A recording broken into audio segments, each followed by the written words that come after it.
Innal muflisa min ummati man ya'ti yaumal qiyamah.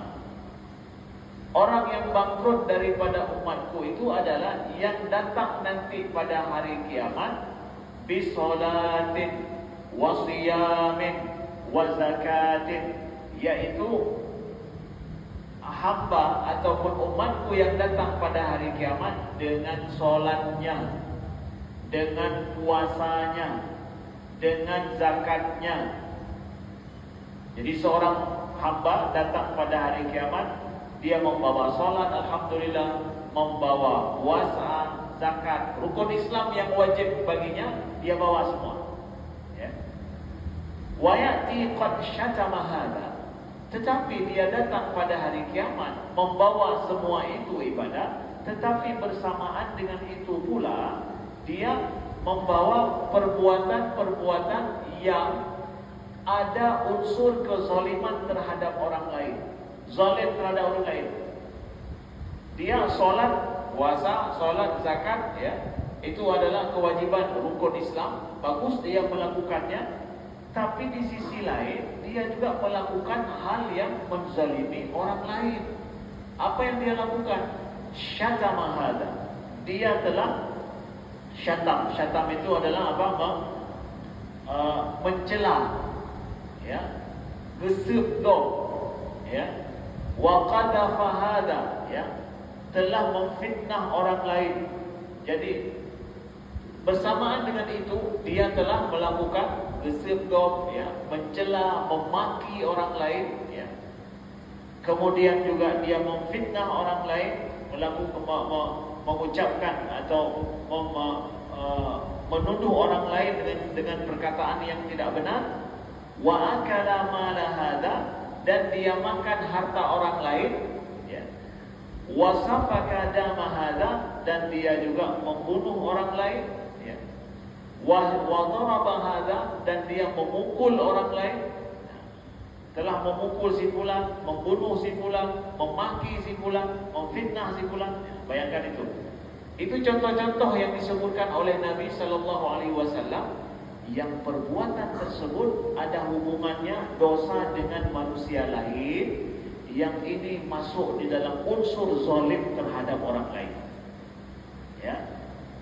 Jadi Nabi ingin kasih tahu ini dia manusia yang muflis, yang bangkrut nanti hari kiamat, datang dengan amal wajib yang dia lakukan, berbarengan dengan itu dia menzalimi orang lain. Apa yang terjadi? Ya. Fayu'ta hadza min hasanatihi wa hadza min hasanatihi. Ya, dengarkan baik-baik, ya.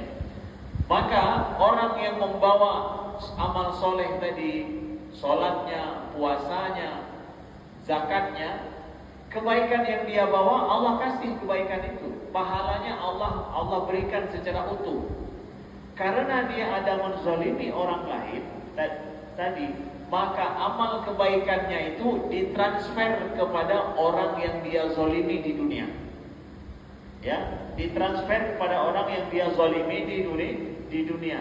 Amal kebaikannya itu fayuta, dikasih untuk si fulan karena dia telah maki, diberikan untuk si fulan karena telah dia pukul, gak tampal gok, ya poh karena dro merasa napangkan uronya nang rumah gede tengah dok tengah operasi militer, ya.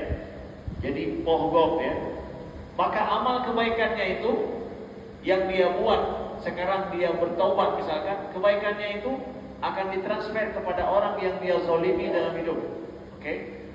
Lalu kemudian fa in faniyat hasanatuhu qabla an yuqdiya ma alaihi. Kalau seandainya amal kebaikannya itu enggak cukup untuk menebus dosanya dengan orang lain itu, bagaimana? Hansip.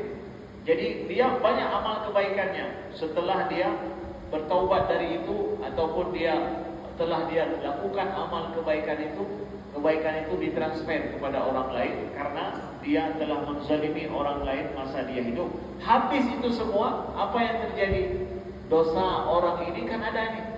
Dosa orang yang dia zalimi kan ada. Kan dia memaki orang lain, boleh saja orang yang dia maki ada dosanya. Karena amal kebaikan yang pelaku ini sudah habis, ditransfer kepada itu, belum menutupi juga, maka apa yang terjadi? Ukhidha min khatayahu faturihan alaihi.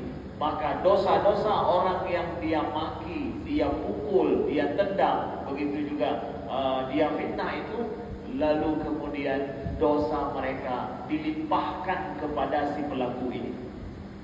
Desya orang lain yang ganyan fitnah, ganyan zalimi, itu dosa itu dilimpahkan kepada si pelaku ini.